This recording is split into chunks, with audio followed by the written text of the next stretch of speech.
Hey guys, welcome to Realization Hub. My name is Michelle Corazao-Dinu, and I'm an intuitive counselor, energy healer, and channeler who loves to bridge the gap between the unseen world of spirit, consciousness, energy, and intuition so that it can apply to your everyday human experience. Today's video is an energy update for the new moon in Taurus on May 7th. So I'll be going over any major energetic themes and any wisdom that wants to come through for you. So if you enjoy these videos, please like the video and subscribe to this channel. It really helps me out a lot. Let's go ahead and get started. As we come into May, we're leaving behind the energies of April, which April was a very big month, energetically speaking, astrologically speaking. We had an eclipse, we also had Mercury in retrograde, and we had a full moon in Scorpio, along with some other challenging transits in the skies. And a lot of you felt this energetically. Now, there was a lot of healing going on last month. It was very internal, it was very deep.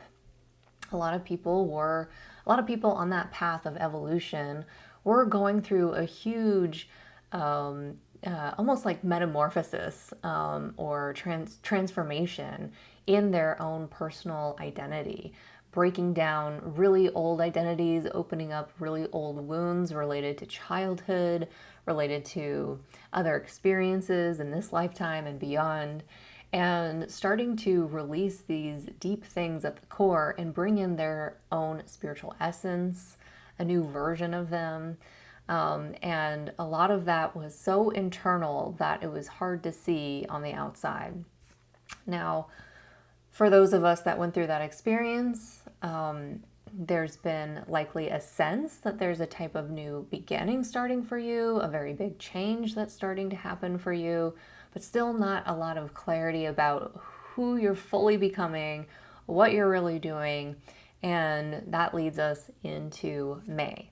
So as we start May, we have Pluto going retrograde. Now, Pluto is this planet that is all about death and rebirth and transformation and regeneration and healing and destruction. It's kind of like the god of the underworld. So whenever we have these transits with Pluto, what we're looking at is our shadow sides. We're looking at our shadow sides, we're looking at our fears, we're looking at dynamics that can kind of be abusive and harmful. Sometimes we see power and control dynamics. Sometimes we see things like jealousy or greed or just kind of like the shadow side of anything. You know, like everyone has the shadow side, humanity has the shadow side. You know, every single archetype of energy has a shadow side to it, okay? Wherever there's light, there is dark. So there's always a shadow side. So Pluto is one of those planets that will reveal the shadow. It will make it known. We will confront it in some way. Sometimes that happens in such an easy flow like state where it's just so natural to integrate something or so natural to let something go. And then sometimes we really have to initiate action or initiate or put in some effort in order, do the work, so to speak, in order to deal with some of our shadows. And then sometimes it's just full on challenging, like a very tough growth period where it feels like you're moving through a crisis or a type of hardship, and it is forcing you to have a kind of like a reckoning with your own shadow or go through a type of destruction process with your own shadow. So Pluto, although it sounds a little bit scary, it's actually incredibly empowering. Because when you confront the shadow, when you heal the shadow, when you integrate the shadow, you come into more of your wisdom that was hidden from you. You come into these golden gifts that were hidden underneath the surface. You come into your power. You literally can transform and change and go through a type of metamorphosis of going from these small, kind of shadowy, limited, tiny states of your being into these bigger, higher levels of being. Oftentimes, Scorpio is ruled by Pluto. And it's this energy of the scorpion, which is kind of like a creature that lives in the dark, that can be very much primal. And when Scorpio evolves, it becomes this golden eagle. It is soaring in spiritual heights. It has this incredible high perspective and healing ability. So there's a transformative quality that Pluto can bring us. And right now, Pluto is in Aquarius, which means that really us as a collective, humanity and technology, and science and things kind of ruled by Aquarius, are going through an incredible transformation. And a part of that transformation includes looking at the shadow side of things. We're starting to see the shadow side of technology. It's starting to become obvious, where we can't really ignore the shadow side of technology. People are feeling surveillanced. Everything in capitalism is being exponentially kind of increased in a way where the gap between people and money is growing even more and more and more. And then we're seeing these shadow sides of humanity where it's like, the housing crisis, the health crisis, the protesting, the conflict, all kinds of things. You guys know. I mean, you can't ignore it anymore. It's in our face, right? The shadow side of humanity is in our face. So Pluto's currently in Aquarius, and in May, Pluto starts to go retrograde. And so this is kind of a 6-month transit where Pluto goes retrograde. And energetically speaking, or traditionally speaking, this can bring about, things that we have to work through again. Things that came up earlier that we now have to go back again and rework through them. And when I was looking at the energy of Pluto going retrograde, for us on a collective level, it does look like a type of ascension process. After there's a lot of destruction, after there's a lot of death, then naturally comes a rebirth. And Pluto brings that rebirth as well. And so there has been a lot of this destruction going on over the past 6 months or longer. As let's see, Pluto moved into Aquarius in January. It was in Capricorn.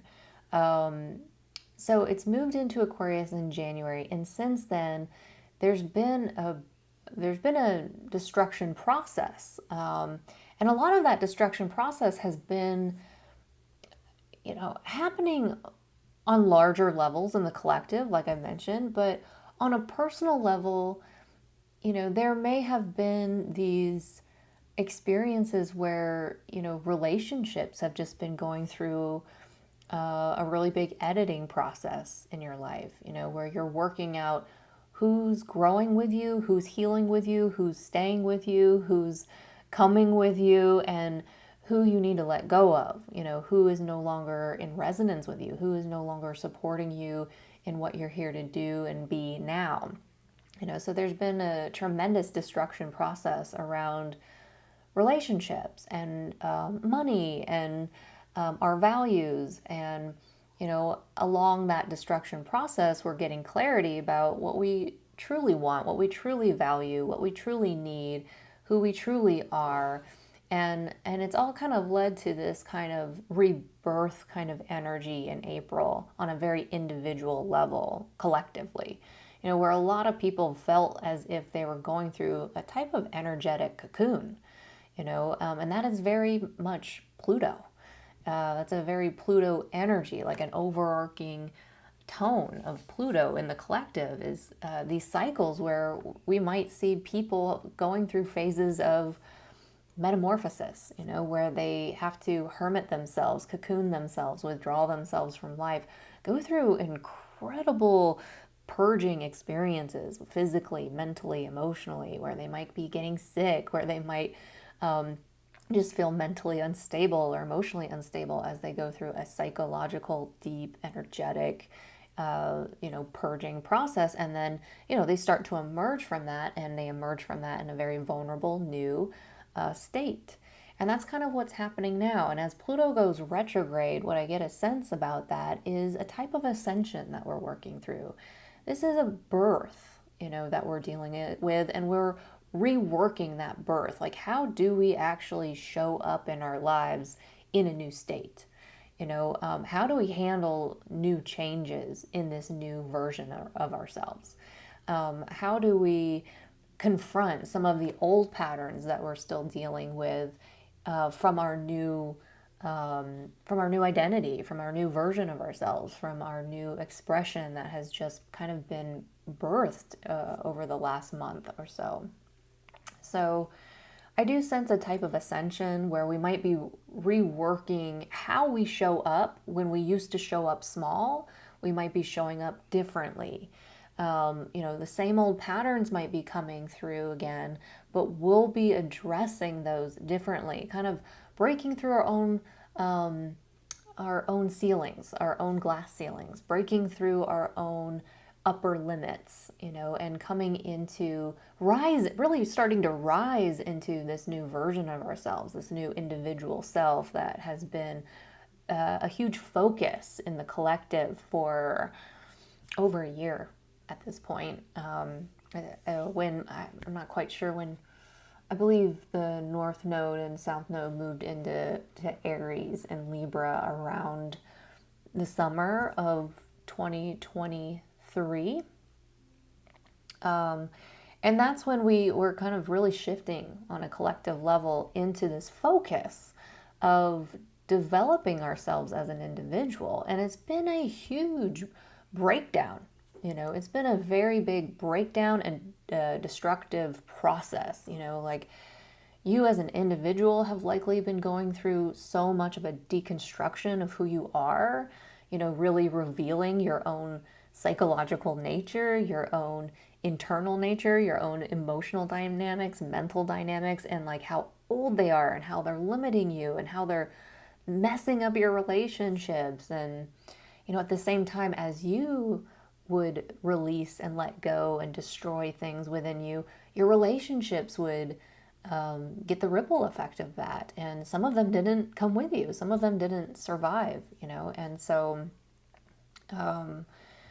now is kind of the emergence of the new version of us. We're coming into that new version of us, and we're opening up to change, and we're also still dealing with old patterns in May, old patterns that need healing, but we're approaching it from a new version of ourselves.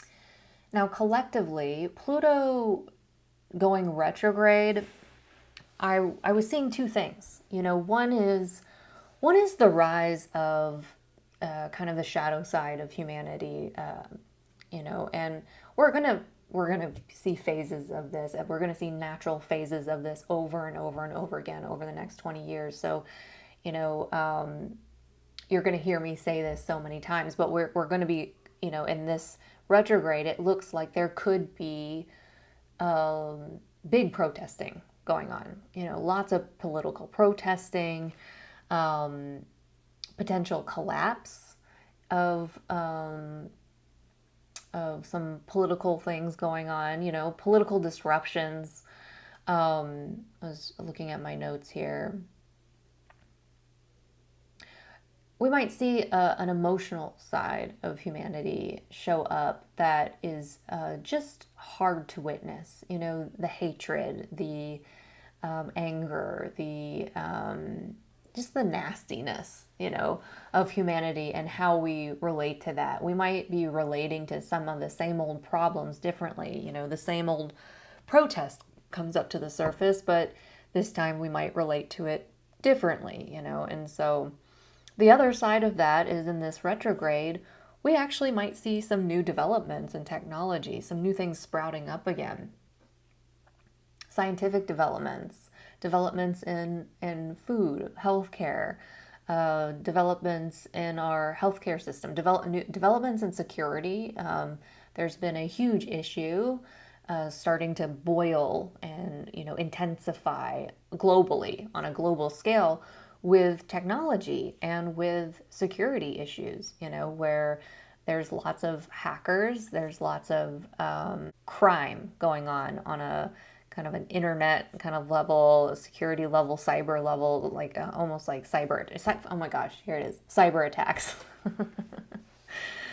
Yeah, so lots of cyber attacks going on, happening on a large scale towards big corporations, big systems in the governments. And, this might, over the next 6 months, we might see us having to approach that, in a different way, or, really confront that, instead of just kind of turning a blind eye or hoping that it's just this one thing, that happens, but really starting to look at that and say, hey, we have to do something about this. So these are just examples of Pluto and how it's currently been bringing things up in the collective, what it may have been bringing up for us on an individual level and as a part of this collective transformation, and how it may continue to show up in mass consciousness and, create some disruptions around humanity and technology and science and just all things related to humanity's well-being. Okay, so let's get into the new moon in Taurus.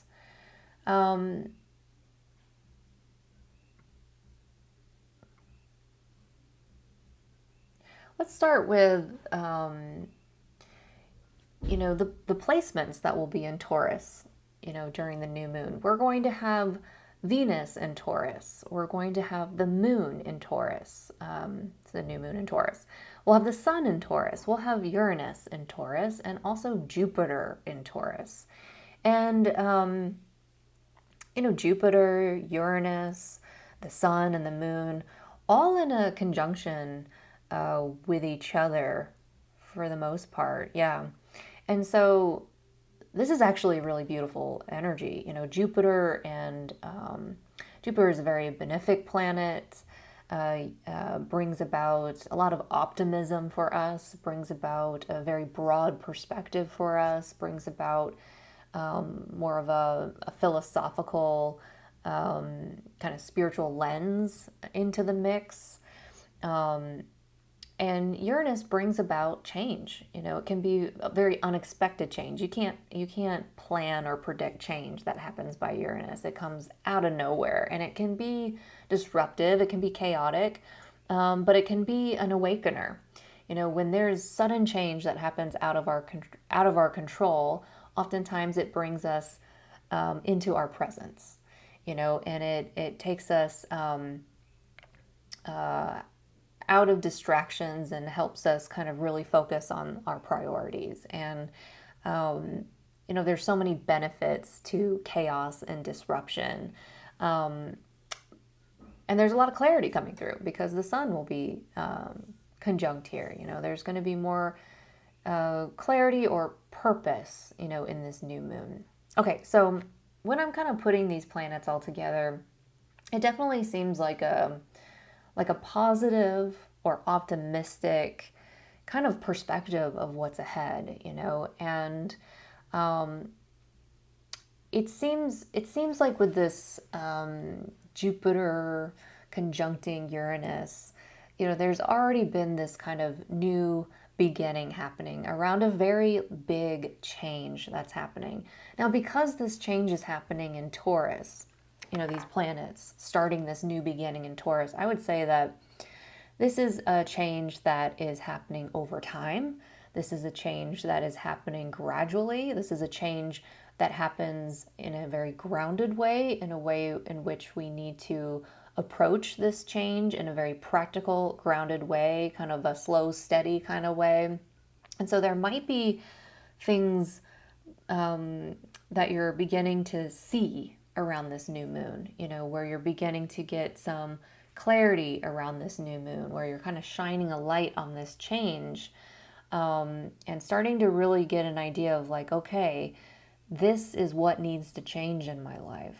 I'm getting a really big perspective on this. I'm starting to, maybe it's like weeks before you could sense a change happening, but not quite clear about it. Or you could sense what's not working, but, not sure how to make that change. By this new moon, we may be really coming into some more clarity about this change, about what needs to change, the general direction you need to go in. And, instead of, I hear, I feel a lot of you like wanting to know exactly what's changing and know exactly how to plan for it and know exactly what decisions to make in your life. But, that is coming from a lack of connection with yourself. Clarity, it comes through connection with yourself.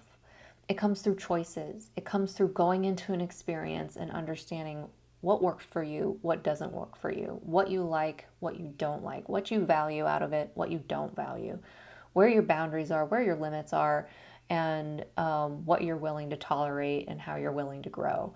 And that's all clarity. And that can only come from going into an experience and heading into an experience and opening up to the experience and the clarity that comes with it. And so a lot of people wish that they can get this, clarity before they make a decision, or clarity before they choose an experience, or clarity and the plan before they experience the change or before they go into the change. And this is where I like to remind people that most of the time, that's not how it works. Sometimes we get blessed with like this download or this beautiful vision, and we know exactly what to do and exactly what's coming. That's not usually how it works. It can happen like that. I'm not saying it doesn't, but most of the time you connect with yourself and you say, I have this general direction I need to go in. This general direction that's calling me, and I'm going to start walking in that direction. And as I walk in that direction, I'm going to embrace the clarity that comes to me, because that clarity is going to act as a compass. And it's going to say, oh, you're going in this general direction, but you need to go a little bit to the left now because that's not working for you over there. And oh, now you need to take it a little bit to the right now because this is feeling better for you. And so it's a very intuitive way of navigating things, is with your clarity and being able to connect with yourself. Just checking in with my notes here. So, the energy for this new moon is very optimistic. It's very, I like the energy in May for the most part. It's a lot more smooth and optimistic and positive feeling than some of the deep changes that we're going through in April. But there's definitely this feeling of big change, big perspective, and good things coming. You just have to keep on going, keep on walking, keep on going in that direction. More will be revealed, more will be clarified, more, I don't want to say reward, but more opportunities for security, for wealth, for abundance, can be built, if you keep taking your steps, keep taking practical steps, keep grounding your dreams into reality, make it happen, go in that direction, do the work. And don't be afraid to make it this slow and steady process. Don't expect overnight results, in other words, but something that takes time to build. I think one of the annoying things about this new moon is this Uranus being conjunct with everything. And to me, this is kind of like a mixed bag of choices. It's kind of like when you get a box of chocolates and it's a variety box of chocolates and you just don't know which one you're going to get. And there's a lot of choices, I think, coming up here for people. They're honing in on a particular direction in their lives, a particular change in their lives. And with that comes details. With that comes having to make choices, and you have a variety of choices likely, and you really just don't know what you're going to get out of those choices. And I think a lot of people struggle with this because they just want to know what they're going to get. They just want to make the right choice. They don't want to make the wrong choice. They want to make the right choice. But here's the thing, here's the wisdom, is there is no such thing as a right or wrong choice. There's just clarity. Does this work for you? Does this not work for you? Do you like this? Do you not like this? Does this bring you joy? Does this fill you up? Does this make you shine? Does this make you feel bright in the world? Or does it make you shut down? Does it make you want to throw up? Does it make you want to hide in your room? What does it do to you? It's clarity. Okay. And really, that's kind of the annoying thing about this energy. I think for everyone right now, it's kind of like this feeling of, man, I wish I just knew what to choose. I just wish I knew exactly what to do. And that's the frustrating thing about embodiment, isn't it? Taurus is a very embodied energy. It's an earth sign, okay? And it's very, materialistic. It's very much feels, the moon in Taurus is very much an intuitive energy through the body, and so, this is a sign that, with this new beginning and this new change, you're going to embody something. You're going to embody it. You have to embody this new version of you. You have to allow that to rise within you, and you have to take new action in an embodied way that you haven't taken before. You have to do something different. You have to change your behavior. It's embodied. And that's what's so frustrating for people that have to shift away from autopilot or doing things an old way and embody new behavior. It's so frustrating, and I get it, but you can't fight that. As much as you resist it or want it to be different or want to fight it, that's just usually not how it works. When you're going through an embodiment process, you do have to make choices and not know what the results are going to be. Not make choices based off what's right or what's wrong, what's my path, what's not my path. You're a creator. You create your path, okay? And the way you know how you create your own path is you connect with yourself and you embrace clarity and you honor your clarity and you honor who you are as an individual, and you make choices based on that clarity. So if you are lacking total clarity right now, just make a damn choice and then stay connected to yourself as you go into that experience. And if you freaking hate that choice, make another change. And if you hate that other choice, make another change until you find the choice that actually starts to feel good to you, that feels aligned to you, that feels like, I'm valuing this, I'm connecting with this, I'm feeling my heart open with this, I'm feeling good about, my body feels good about this. That's going to give you some signs that you're kind of tuning into the right path, and it's your path, which is a unique path, okay? No one else can tell you what that is. Only really you can create that. Now the moon is in Taurus, it's conjuncting Venus in Taurus, which brings us, by the way, the moon in Taurus is in an exalted position, which just means that it's an energy in which this intuitive and emotional nature and our subjective reality can really express itself in a very positive way, and then we have that conjuncting Venus. Venus is a planet of pleasure and values and, relationships and beauty. And, so having these two energies together during this new moon, it brings about this harmonious feeling, delighting in the pleasures and in the senses. Taurus is an energy that loves the sensual experience, loves to taste the food and the wine and hear the music and feel the soft textures on the skin and, lie in the hammock and feel the breeze. It's very sensual, okay? And then we have Venus in Taurus, and so that's a very harmonious energy of just delighting in the senses, and just really bringing harmony to our relationships, a groundedness to our relationships, a reliability to our relationships, a practical nature to our relationships. And also, yeah, just a reliable feeling where, just showing up in our relationships more consistently, especially on an emotional level, because it's conjunct the new moon, it's conjunct the moon in Taurus. So likely, showing up in our relationships in a more consistent, grounded, practical, harmonious way that allows us to really enjoy life, allows us to really come into our senses and enjoy each other in the physical, connect with each other physically more. What I do get about this, though, this Venus conjuncting the moon in Taurus, is that we have this new version of ourselves that has just been birthed, and it's kind of wobbly right now, it's kind of vulnerable right now, it's new right now, but it also can get grounded very quickly into our lives. And we're nurturing that ability to kind of stand on all of our legs, in the physical, in this new version of ourselves. The image coming to me is like a baby horse, like a colt.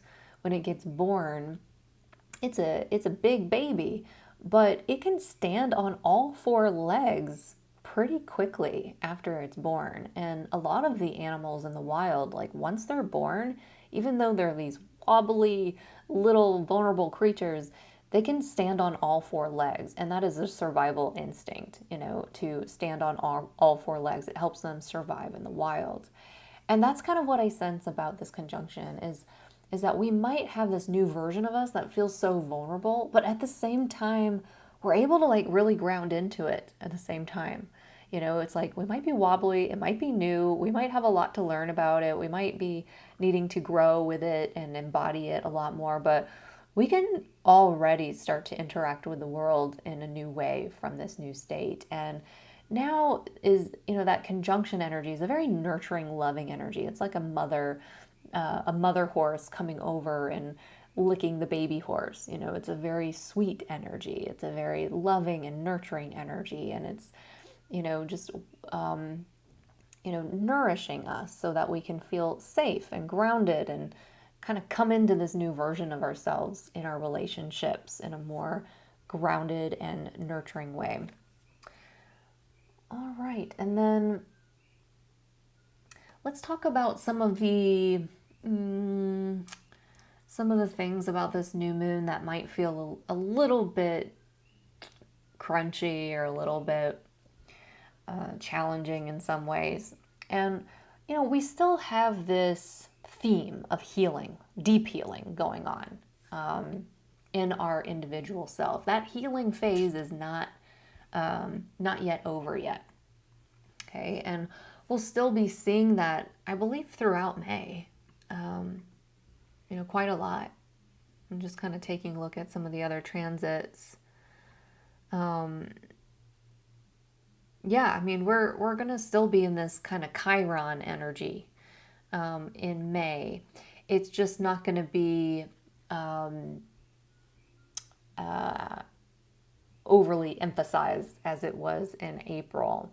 But yeah, this Chiron's the wounded healer. So it's going to bring up our traumas, deep wounds, things that tend to repeat itself over and over and over again that just hurt, right? Lots of our pain. But there has been quite a redirection here, collectively speaking, on an individual level, where we have this huge opportunity to really heal deeply and to change who we are and to come into a new version of ourselves for the next chapter of our lives, the next big change in our lives, the next big book in our lives. And we've got Mercury conjunct Chiron in Aries during this new moon. Mercury is that planet of our mind and our mental processing and our ability to communicate. And so we could be working through communication healings, trying to embody a new way of communicating and communicating outside of our wounds, communicating outside of what we usually project on other people. We might be healing some kind of mental block, some kind of mental imbalance, some kind of wound there. our ability to process information, our learning style. This to me, when I tuned into this energy of Mercury conjunct Chiron in this new moon, what I saw was kind of like this tendency to be how you deal with your own thoughts. How do you deal with your own mind? Our mind is collectively starting to go through a lot of changes. A lot of changes. People are healing trauma on a deep level. People are healing their nervous system. I mean, the mental body is going through plus, I mean, let's not forget the massive awakening that's happening on the planet, and how the mind goes through an epic change over years and years and years and years, rewiring, purging, all kinds of things. So what I saw was kind of like a flat tire. If you don't know how to change a flat tire in your car becomes a big problem. It stops you in your tracks, right? But if you know how to fix a flat tire, replace the flat tire with a spare tire, that flat tire won't stop you. It might be annoying. It might disappoint you. It might ruin your day a little bit, but it doesn't stop you. And so these are some of the wounds that in the past may have stopped us in our tracks. The last time that thing happened, I was in bed for months. Or the last time someone said that to me, I couldn't go back to work. I had to quit my job. Or, like there could be old things that come up to the surface where the last time that happened, it stopped you. Or it really held you back.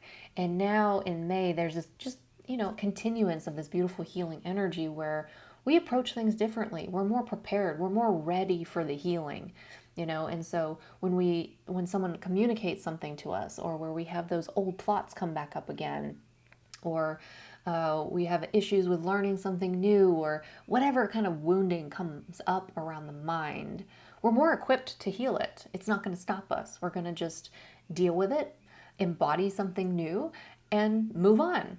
And that's kind of the energy of the healing that I see here. We also have Mars in Pisces conjuncting Neptune in Pisces. Now, Mars is this planet of action and determination and moving through our challenges, and it can be malefic. It can bring up challenges. It can bring up battles and fights and confrontations and things like that. But it's conjuncting Neptune at this time, and this could be where spiritually, creatively, we're really ready to take some action. We might be very motivated to take some action, creatively, emotionally, intuitively, spiritually. But Aries, I'm sorry, Mars. Let me take a look at this. Mars, did I get this wrong? Mars, I'm sorry, guys. Mars will be in Aries, and it will still be conjuncting Neptune in Pisces.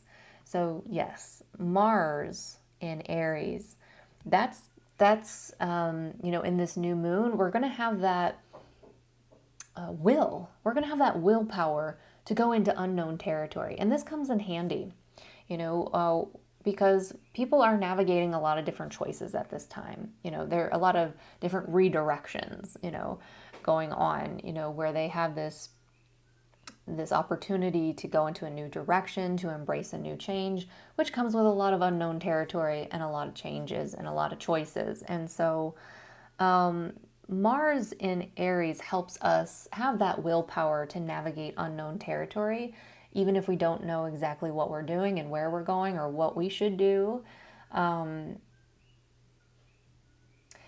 Because it's conjuncting Neptune, there's that feeling of confusion or disorientation, or not really being clear about what direction to take, what choice to make. It's similar to kind of being in the dark, going through different tunnels in the dark with a torch. You have the will to explore, but you kind of really are limited in your ability to see where you're going. And I think that is kind of what I notice about Mars conjunct Neptune and this new moon here. But on the positive side, it could be, a really readied kind of energy to take action intuitively. And, we might be combining our intuition and our will and our creative ability and our action-oriented self to just move forward in some way. So overall, we've got this energy of, a positive new beginning. It might be disruptive at first. It might create change at first, or it might ask you to embrace change on a larger level in your life. But generally, it's going to be taking you into a new direction. And, with this Pluto going retrograde and this new moon in Taurus, there's a natural ascension and growth that is happening.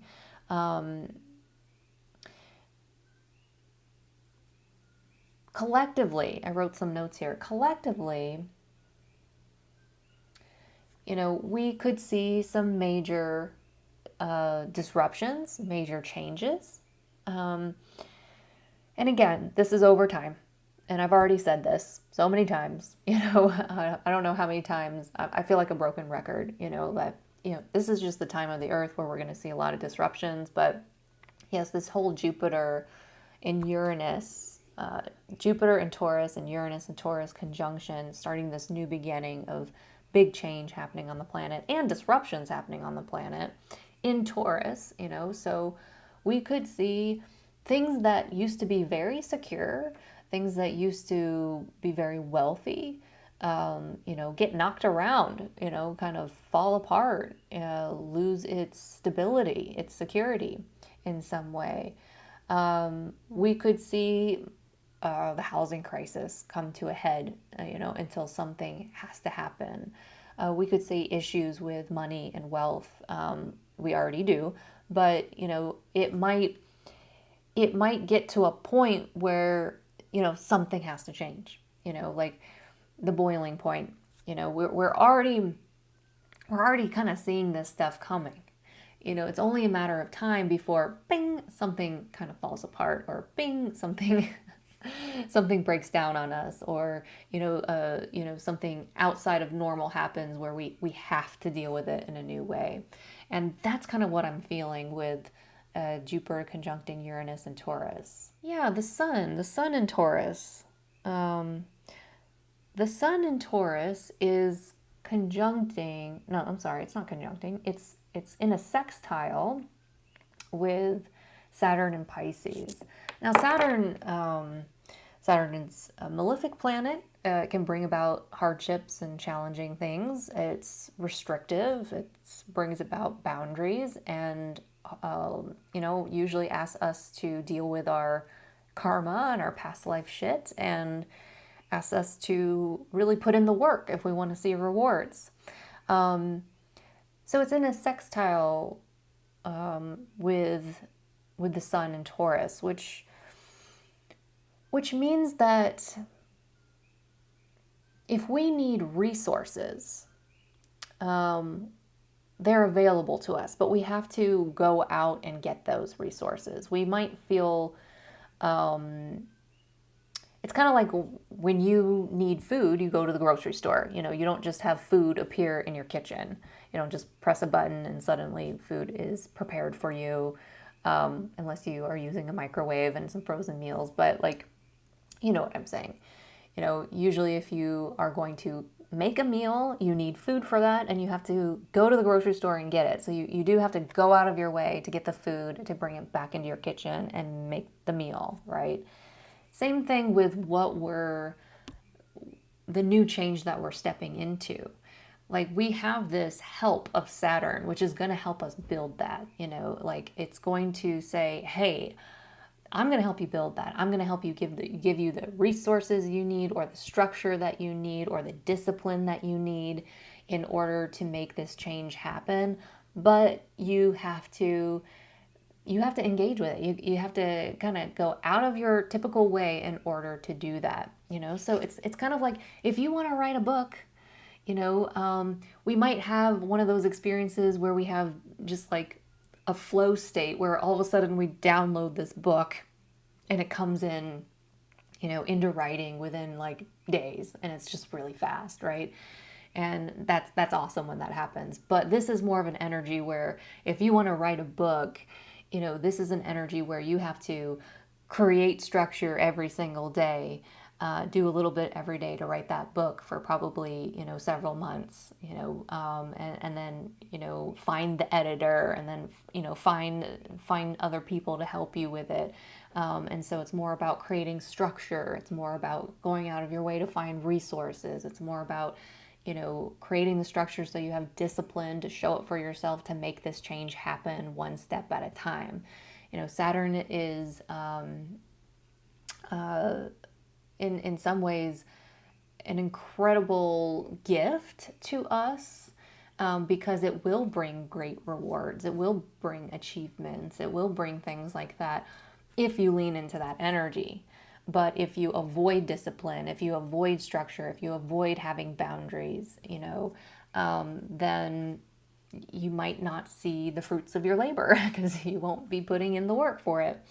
All right. Well, that is the energy for the new moon in Taurus, with a little bit of that Pluto retrograde thrown in the mix there. I really hope you enjoyed this new moon update. And if you're ever interested in receiving some clarity, some relief or empowerment, some guidance, you can book a personal session with me, group session, or sign up for some of my online classes. And if you want more information about that, you can find more information below. All right, thank you so much, and have a good month.